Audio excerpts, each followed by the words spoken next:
Rasim müəllim, sən Jivoy Nəsimisən daha sən. Bu heykəl necədir? Belə mən də baxdım. Bu rəssamlar da bu Fərhad Xəlilovun rəssamlarıdır. Bunu heykəl təraşları düzəldirlər bunu. İndi prezidentin razılığın gözləyirlər ki, bunlar qanararı alsınlar, pul alsınlar. Bu, məsələn, desək ki, pisdir, batdı da bunlar. Desək ki, yaxşıdır, artıq gedib pullarını ala bilərlər. Dedim ki, cənab prezident, çox yaxşıdır, amma deyəndə belə baxdım, gördüm, bunlar ağardı. Nə amma yer.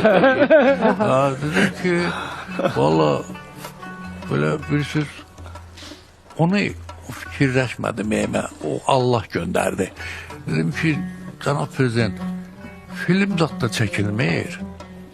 Elə yaxşı pul versələr mənə, səhər gəlib duraram burada, axşama kimi.